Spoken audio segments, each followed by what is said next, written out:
start with the recording. Um, so, Dan, you've done a fab job with Tech Meets over the last couple of terms, and it's been really good to get loads of people involved in sharing. There's all sorts going on with the NCC hub schools, and it was really good to have some CAS events over the summer. The idea of today is to share a couple of resources that I don't think will be brand new to the people who are here tonight, but also to get some feedback and some suggestions moving forwards. Would really like to set up kind of a semi-regular slot that people can slot into and contribute and share ideas with.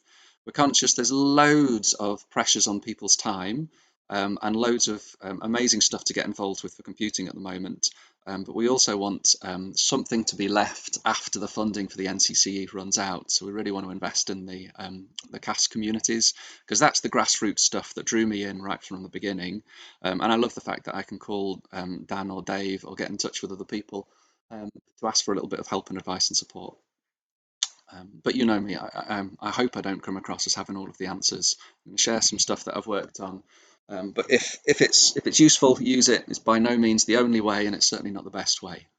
So let's see how we get on. Okay, so we're going to have a quick look at some resources. Dave, Create with Codes was kind of an invention from yours and my classes back in the glory days of working at Manor. We had some students who were at the very early stages of a computing qualification. We'd do some coding, and then we'd often just discuss it, like live coding in a lesson, and the students wanted to access that and go away and play with it. And then you've got one-to-one technology, haven't you, with your iPads? So students wanted to be able to edit that on any device and then save it and submit their code too.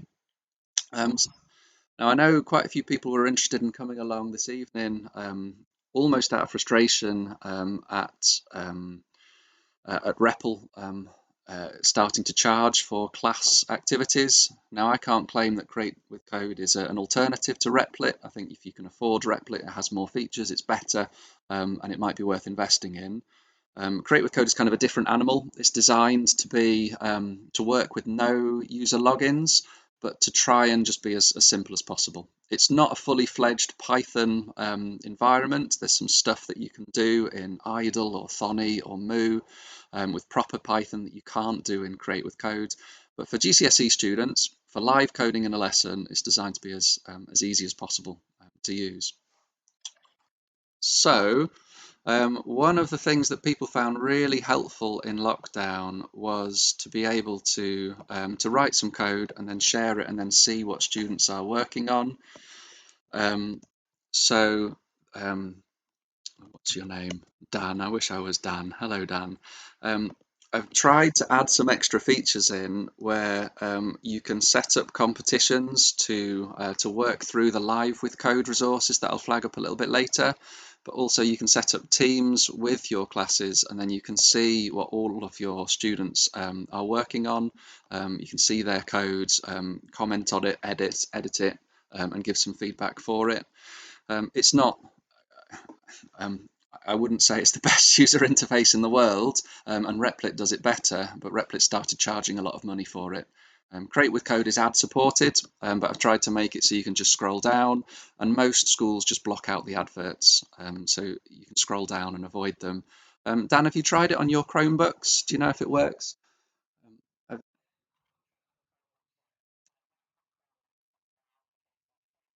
yeah, fab.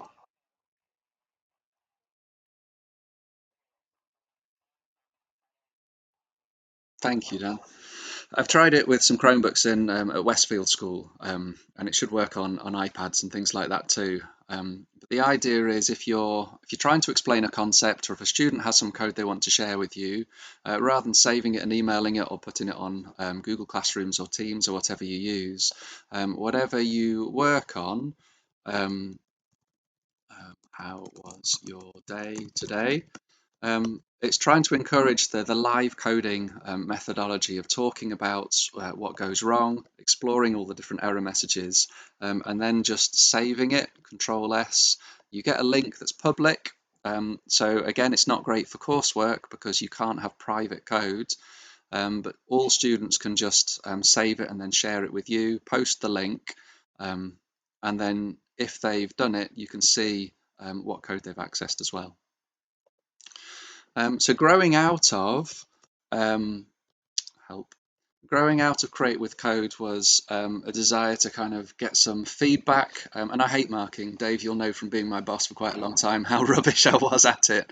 But anything that we can automate, I'm all over that.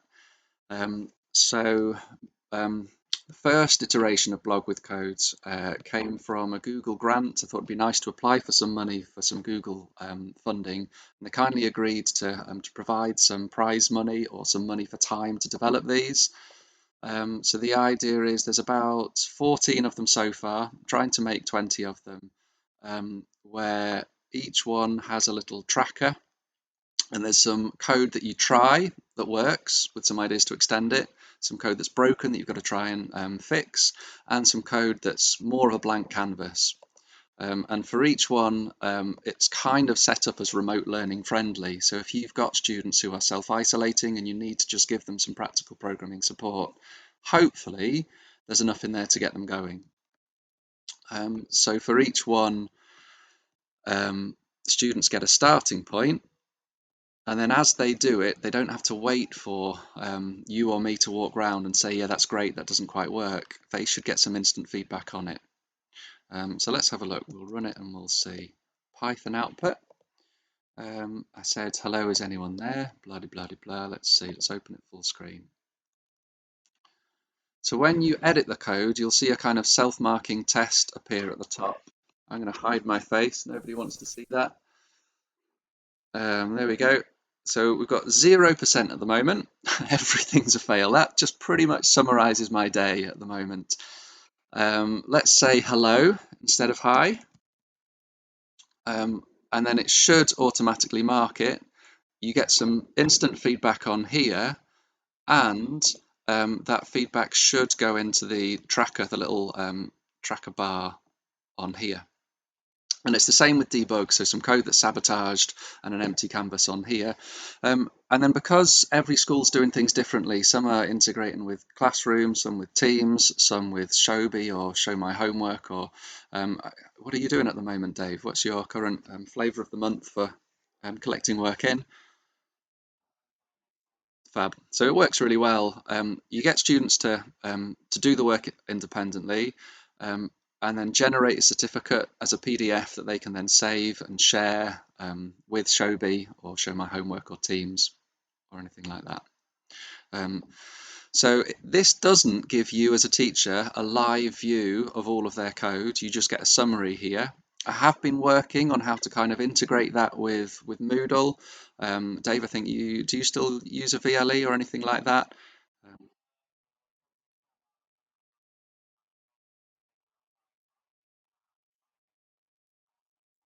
Nice. Well, that's good to hear.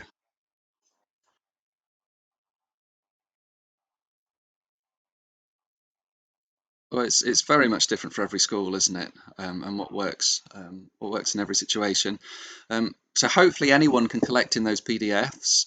But if anyone's watching and is interested in kind of automatically collecting those grades in rather than having to trawl through loads of PDFs and seeing what grades people got, then there is a solution for that we're trying to work on. So that was the kind of the first iteration of self-marking Python tests, and then from that came lockdown, and with lockdown came the need to kind of keep people busy. So live.withcode.uk came from a discussion with you, Dan, on could we have a competitive scoreboard across schools where interested students can chip away at different competitions and get some instant feedback, compete, get some prizes, anything like that. So all of the resources that ran during lockdown are still available. And if you set up a school account on for Create with Code, so you can track your students' progress, then you can assign all of those challenges that happened during lockdown. So how many did we get to? So 17 different challenges that are on there that you can set as remote working if you want to. For each one, there's a video of a rather dull and draining voice, so you can choose to get people to, put captions on, mute my voice, speed it up to twice as fast if that's helpful for students. And it kind of takes from a blank canvas to a working program. I find a lot of my students struggle to know how things come together, so I wanted them to have a big resource of all of the design decisions behind building up a program. And then once they've got a program, they can access the code for it, so they can tweak it and change it. So they should have a link to some code so they can run it from the video. And some students obviously don't bother watching the video. I can't remember what this one was. I think it asks you to put in a date. So let's say Christmas, and then it will count down. So the video will guide students through. This was focusing all about iteration. So the first activity is help, just the code. The second is to be able to type out the code. I find a lot of students don't get much time and experience building up touch typing confidence. So drip feeding them some Python, some programming, whilst improving their typing speed and their confidence, hopefully means that we don't have to spend time in lessons where they're frustrated because it takes them ages to type. They can focus on the work and the understanding. It just hopefully reduces the cognitive load during our lessons. So it just takes the code from the Live with Code session and generates an interactive activity. And I'll show you how you can make your own ones of those as well in a sec. The next thing was, okay, we've got some code. The brightest students will engage with that. That's great. The weakest students can type it out. That's great. But how do we check and see if they've understood it? So K-Pride builds on Sue Sentence's work with prim, predict, run, improve, modify, and make. But I wanted a lot more emphasis on the debugging aspect, because that's what seems to floor my students. We've gone for the revised Edexcel specification, where students are going to be sat in a controlled environment on their own, and they're going to have to debug their own programs and write it. All of the different exam boards do it slightly differently, but the idea of spotting a programming technique or being able to debug it, I think is increasingly something that my students found difficult. So again, you start from any code, and I'll show you how to generate these yourselves. And then the K part of K-Pride is keywords. So it automatically analyzes the code and says, right, there's an arithmetic operator somewhere in here. And then the students have to try and spot it, and they'll get marks if they find it. So an arithmetic operator should be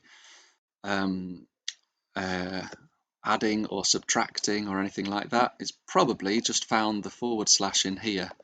So I'm not sure. Let's try and find it. Oh, there we go. I missed it. It's a minus. There we go. And then each one, if you find it, you get the points. If you cheat and say, show me, you don't get any marks for it. Assignment should be wherever we have a single equal sign to check the value. Good, we found it. We've got some points. So my students seem to quite like the instant feedback. Imagine a paper exam where it says, which line of code do you first see iteration? And often the students know how to do for loops and while loops, but they perhaps don't know that it's called iteration, and they just need more practice trying to spot it. So that's keywords. Predict is trying to encourage them to work on code comprehension rather than writing.